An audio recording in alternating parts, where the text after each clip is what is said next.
Maithili express की शानदार प्रस्तुति।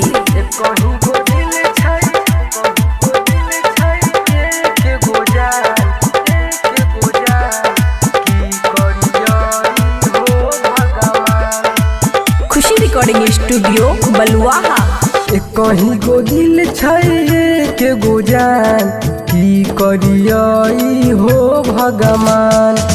कहीं गो दिल के गो जान की करियई हो भगवान। भैया तो शादी लगाबै छै, पापा न कुछो बोलै छै, नाराज छै गौआ समाज।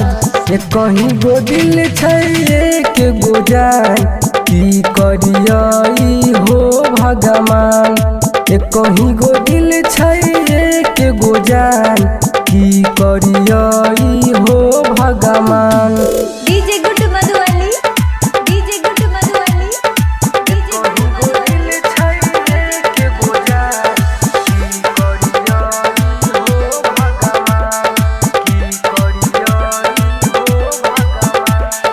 पहिले तो कजली मिले आबै रहै मठ पर, एक दिन मिले खातिर आई गेलै छत पर।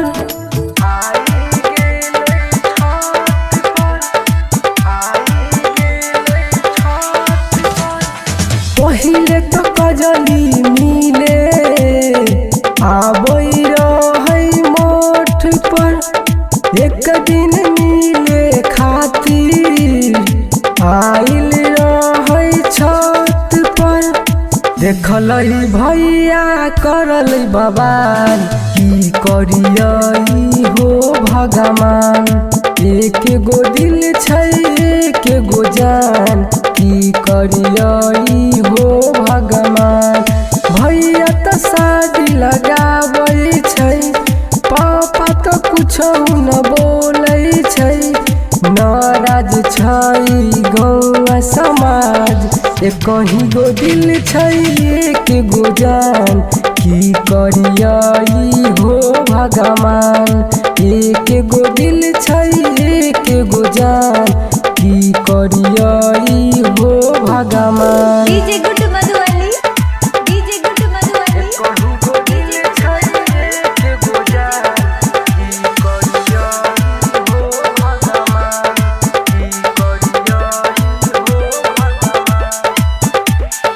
गलती होलै मन से होतै न सुधार हो। शादी करबै कजली से ले लियै दिल लगाई हो।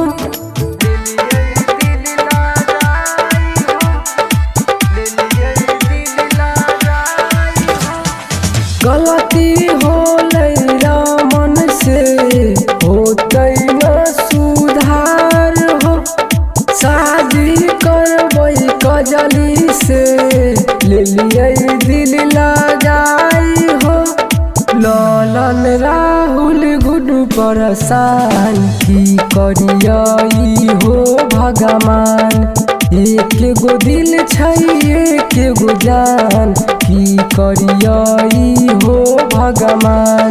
भैया तो शादी लगाबै छै, पापा न कुछो बोलै छै, नाराज छै गौआ समाज। एक गो दिल एक गो जान की करियई हो भगवान। खुशी रिकॉर्डिंग स्टूडियो बलुआहा।